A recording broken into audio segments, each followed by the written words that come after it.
আমি তো তোমায় বলেছি অফিসে ছুটির জন্য অ্যাপ্লাই করেছি, আমাকে একটুখানি সময় দাও, কনফার্মেশনটা এলেই আমরা জানুয়ারির 2 তারিখে ঘুরতে যাব।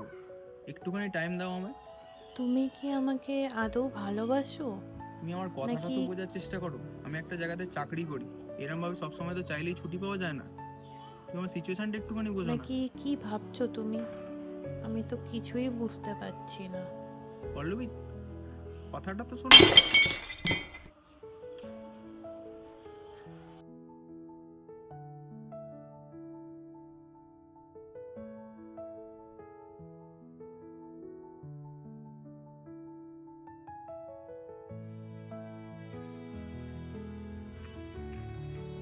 কি রে ভাই, আমার প্রবলেম?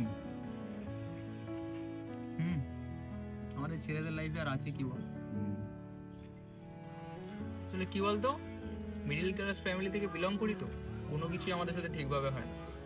একদিন অফিস কামাই করলে ফ্যামিলি ইস্যু, একদিন যদি তুমি গার্লফ্রেন্ডকে সময় না দাও সেটা যদি তুমি কি perfect not committed man for এর পারফেক্ট রিলেশনশিপ, তাহলে আমরা যাবোটা কোথায়?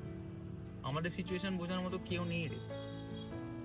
অ্যাকচুয়ালি নিজেদের ভবিষ্যৎ সুরক্ষিত করার জন্য যে আমরা এখন ছুটে বেড়াচ্ছি, সেই জিনিসটা তুই কাউকে বোঝাতে পারবি না। কিন্তু এখনকার ছেলেমেয়েরা আবার এটা চায় যে আমার বয়ফ্রেন্ড আমার গার্লফ্রেন্ড সবসময় আমার সাথে থাকুক, আমার পাশে থাকুক। কিন্তু তার সাথে টেম্পোরারি টাইমটা না কাটিয়ে আমি তো যে তার সাথে ভবিষ্যৎটা সুন্দর করার চেষ্টা করছি, সেই কথাটা কেউ বুঝতে পারে না। No one. অ্যাকচুয়ালি কি বলতো, বাড়ির দায়িত্ববান ছেলে আর একটা মেয়ের প্রকৃত বয়ফ্রেন্ড হওয়ার লড়াইটা বোধহয় আমাদের জন্য নয়। চাইলেই আমরা সেই লড়াইটা লড়তে পারি না।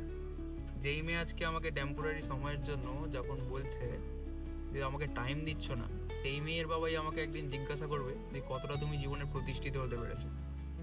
সেইটার অ্যান্সার তুমি এখন একে বোঝাতে যাও, তুমি কোনোদিন পারবে না। এটাই সিনারিও আর এটাই রিয়ালিটি। চাইলেই সবাইকে বোঝানো যায় না। তোমার এই স্ট্রাগলটা কেউ বুঝবে না কোনোদিন, তুমি কার জন্য কতটা কি করছো। কিন্তু তোমার এই ভুল ত্রুটিগুলো সবার কাছে প্রতিনিয়ত হাইলাইটেড হয়ে থাকবে।